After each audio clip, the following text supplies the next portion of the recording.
화려한 신기루는 사막을 걷는 여행자를 매혹시킵니다. 멀리서 보면 목을 축일 맑은 오아시스 같지만 막상 다가가면 그 물을 마시기 위해 상상 이상의 막대한 입장료를 지불해야 할 수도 있습니다. 데스티니 테크백이 바로 그런 종목입니다. 대중이 갈망하는 혁신을 품고 있지만 그 이면에는 냉혹한 자본시장의 셈법이 자리하고 있습니다. 안녕하세요. 오늘은 제미나이 디미서치가 2026년 3월 10일 기준으로 분석한 데스티니 테크백, 티커 DXYG에 대해 제가 공부한 내용을 공유해보고자 합니다. 감성을 배제하고 철저하게 숫자와 팩트를 통해 이 펀드의 실체를 뜯어보겠습니다.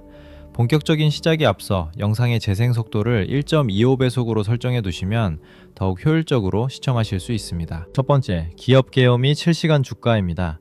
데스티니 테크백은 일반적인 주식회사가 아닙니다.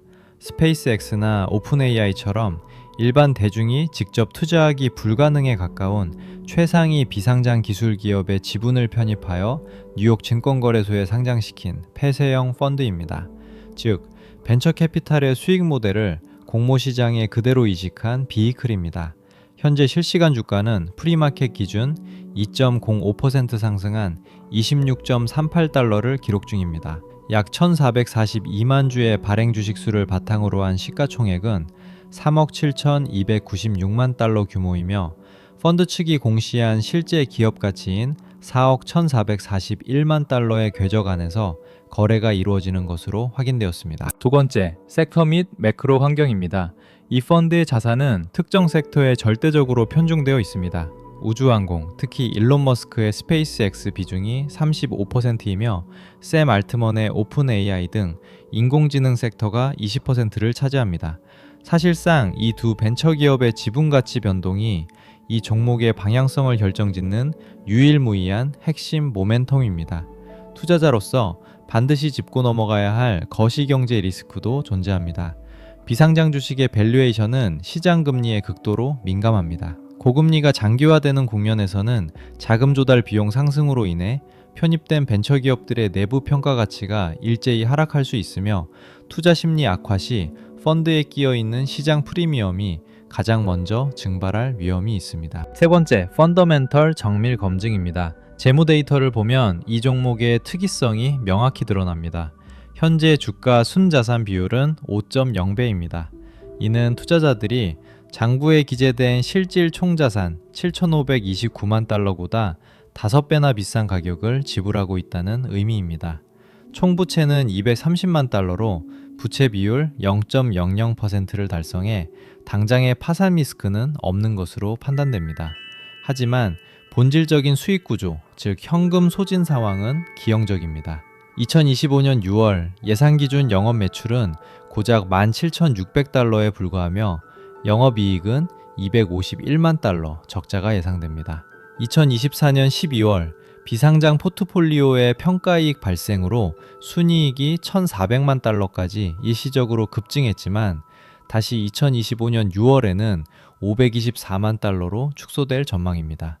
자체적인 현금 창출 능력이 아닌 단순 자산 재평가에 전적으로 기대는 구조임이 확인되었습니다. 네 번째, 리스크 매니지먼트입니다. 가장 치명적인 핵심 경고 신호는 무한한 주가 희석입니다. 경영진은 펀드의 몸집을 불리기 위해 주가에 프리미엄이 붙을 때마다 끊임없이 신주를 발행하는 유상증자를 단행합니다. 이는 기존 주주들의 주당 가치를 지속적으로 갉아먹는 요인입니다. 또한 실적의 가시성이 매우 떨어집니다. 자산평가 시점에 따라 2024년 상반기에는 무려 2017%의 순이익 성장률을 기록했으나 2025년 2분기 예상 성장률은 마이너스 62.65%로 곤두박질칩니다. 본질 가치 대비 주가가 비정상적으로 높아 거품이 꺼질 경우 주가 하락 속도가 일반 기업보다 훨씬 가파를 수 있다는 점을 인지해야 합니다. 다섯 번째, 경쟁 구도 및 스왓 분석입니다. 강점은 명확합니다. 개인 투자자가 획득 불가능한 우량 비상장 유니콘 기업에 투자할 수 있는 유일한 상장 수단이라는 독점성입니다. 하지만 약점 역시 구조적입니다. 자체 영업 현금 흐름 창출 능력이 전무하고 높은 관리 보수율과 자산 편익을 명목으로 한 만성적인 유상증자가 발생합니다. 5.0배의 주가 순자산 비율은 구조적 고평가 상태입니다. 기회 요인으로는 포트폴리오 핵심 기업, 특히 스타링크의 갑작스러운 기업 공개의 공시가 있습니다. 이때 억눌렸던 벤처 투자 유동성을 단번에 흡수하며 단기적으로 주가가 강하게 튀어오르는 모멘텀이 발생할 수 있습니다. 반면 미국 거시경제가 침체에 진입하여 벤처 밸류에이션이 연쇄 붕괴하거나 향후 비상장 투자를 모강하는 경쟁 펀드가 출현할 경우 현재 누리고 있는 희소성 프리미엄이 완전 소멸할 위협도 상존합니다. 오늘 제가 스터디한 내용이 도움이 되셨다면 구독과 좋아요 그리고 알림 설정까지 부탁드리겠습니다. 분석을 원하시는 다른 종목이 있다면 댓글로 편하게 남겨주세요. 6번째, 목표 주가 및 밸류에이션입니다. 전통적인 펀더멘털로 설명할 수 없는 영역이기에 월가 애널리스트들의 커버리지나 12개월 평균 목표가는 아예 존재하지 않습니다. 철저하게 시장의 심리와 내러티브에 의해 움직이는 종목입니다.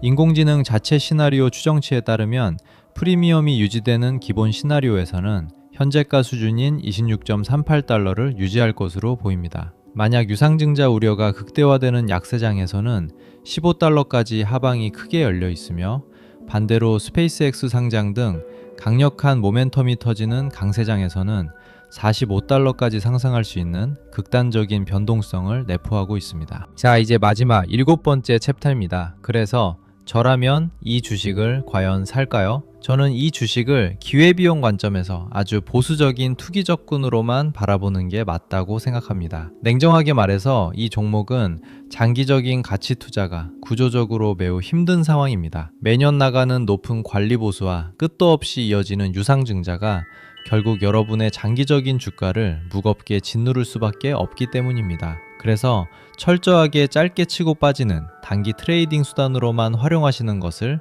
권해드리고 싶습니다. 만약 제가 실제로 투자를 진행한다면 리스크를 관리하는 차원에서 제 전체 포트폴리오 자산의 1% 미만, 그러니까 정말 정찰병을 보내는 수준으로만 비중을 철저하게 통제할 것입니다. 들어가는 타이밍 역시 조급해하지 않고 무작정 기다리는 전략을 택하겠습니다. 회사 측에서 갑작스럽게 유상증자를 발표해서 시장이 깜짝 놀라 주가가 장중에 마이너스 15% 이상 훅 떨어질 때가 있을 텐데 딱 그때 그 낙폭에 따른 기술적 반등만을 노리고 아주 짧게 진입하겠습니다. 그리고 행여나 스페이스X 상장 같은 강력한 뉴스가 터져서 주가가 폭등한다면 더 큰 수익을 욕심내지 않고 미련 없이 전부 수익을 실현하고 빠져나오는 전략을 고수할 것입니다. 오늘 데스티니 테크백을 뜯어보며 든 생각은 희소성이라는 단어가 자본시장에서 얼마나 비싸게 포장되어 거래될 수 있는지였습니다.